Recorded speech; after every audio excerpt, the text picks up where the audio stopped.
Online class में मैं मुकेश कुमार शर्मा आप सभी छात्रों का स्वागत करता हूं।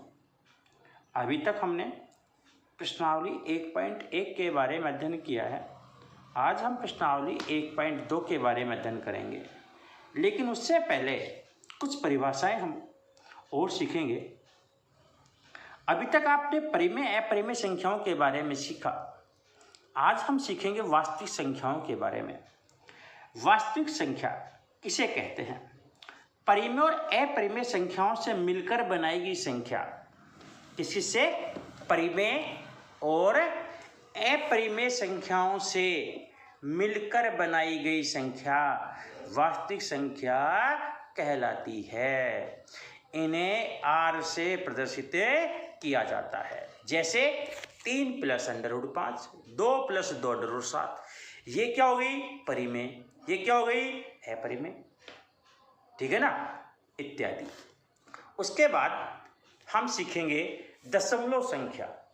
अब पहले बात करते हैं दशमलव संख्या कितने प्रकार की होती हैं। दशमलव संख्या किसे कहते हैं? दशमलव संख्या में क्या होता है?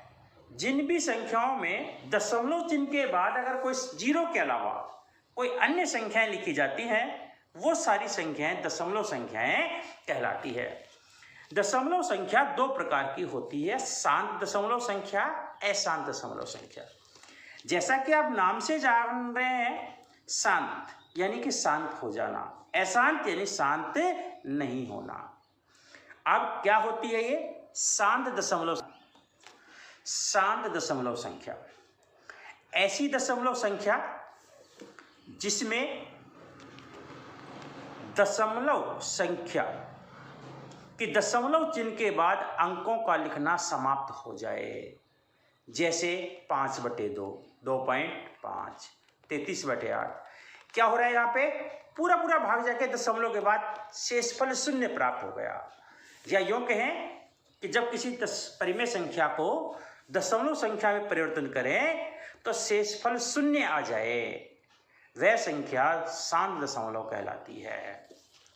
अशांत दशमलव क्या कहलाती है? ऐसी दशमलव संख्या जिसमें दशमलव चिन्ह के बाद अंकों का लिखना जारी रहे, समाप्त न हो, अशांत दशमलव संख्या कहलाती है। कैसे?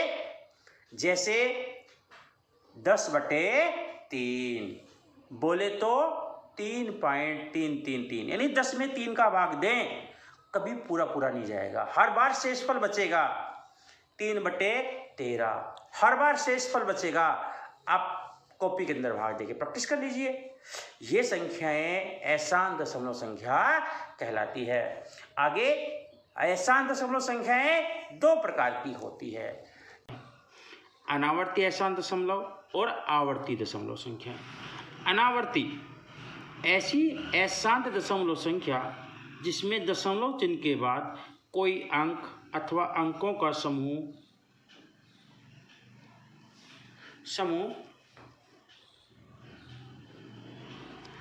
बार न आए। अनावर्ती अशांत दशमलव, या इसका दूसरा नाम कहलाता है अनावसानी अनावर्ती। या तो बोले हम अनावसानी अनावर्ती बोले या अनावर्ती अशांत दशमलव, एक ही बात होती है, कहलाती है। जैसे √2 बराबर 2 का वर्गमूल लेते हैं 1.4, 1, 4, 2, 1, 3, 5, 6, 2, 3, यानी इसमें कभी भी पूरा मान नहीं निकलता है। जैसे 1/√5 का मान निकाले 0.4472135995। इस प्रकार की जो संख्याएं होती हैं वो सारी की सारी अनावर्ती अशांत दशमलव कहलाती हैं।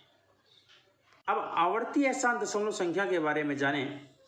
ऐसी अशांत दशमलव संख्या जिसमें दशमलव चिन्ह के बाद कोई अंक अथवा अंकों का समूह बार आए, आवर्ती दशमलव संख्या, आवर्ती अशांत दशमलव संख्या कहलाती है। जैसे 10/3, 10 में 3 का भाग देंगे। देखिए 3 तिया 9, 1 बच गया, पॉइंट लगा लिया, फिर 3 बार गया, फिर 1 बच गया, फिर पॉइंट की 0 था। यानी हम कितनी बार कोशिश कर लें आप कितनी ही बार कोशिश कर लें, हर हालत में 3.333 ही आता रहेगा। यानी यहाँ पे क्या निष्कर्ष, 3 बार अंक आ रहा है, यानी एक 3 जो अंक आ रहा है वो बार आ रहा है। इसी प्रकार इसको लिख सकते हैं 3.3 के ऊपर बार का निशान लगा देते हैं। क्यों लगा दिया? क्योंकि यह अंक बार आ रहा है। इसी प्रकार उदाहरण लेते हैं 1/11 का। 1 में 11 का भाग देंगे 0.09090909 आता रहेगा। यानी यहाँ पर क्या हुआ, 2 अंक एक साथ आ गए तो अंकों का समूह है ना, तो यहाँ पे क्या हुआ, अंकों का समूह आ गया। इसलिए इसको लिख देंगे 0.09 के ऊपर बार का निशान लगा देंगे।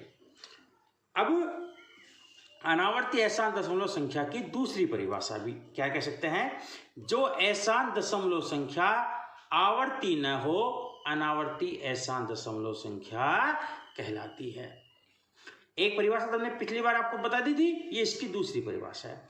अब हम पढ़ेंगे प्रश्नावली 1.2। पहला सवाल है, नीचे दिए गए कथन सत्य है या असत्य, कारण के साथ अपने उत्तर दीजिए। यानी केवल सत्य सत्य नहीं बताना है, कारण और बताना है, कारण बताना है। प्रत्येक अपरिमेय संख्या एक वास्तविक संख्या होती है। दिया गया कथन सत्य है, क्योंकि वास्तविक संख्याओं में अपरिमेय संख्या भी होती है। क्योंकि वास्तविक संख्या के बारे में हमने आपको बताया था, तब बताया था कि परिमेय और अपरिमेय संख्याओं से मिलकर जो संख्या बनती है वो वास्तविक संख्या कहलाती है। दूसरा, संख्या रेखा का प्रत्येक बिंदु √m के रूप में होता है। दिया गया कथन असत्य है, क्योंकि संख्या रेखा पर ऋणात्मक एवं धनात्मक दोनों संख्या होती है, परंतु वर्गमूल का मान जो ऋणात्मक कभी भी नहीं होता है, इसलिए ये कथन असत्य है। तीसरा है, प्रत्येक वास्तविक संख्या एक अपरिमेय संख्या होती है। दिया गया कथन असत्य है, क्योंकि वास्तविक संख्या में परिमेय और अपरिमेय संख्या दोनों होती है।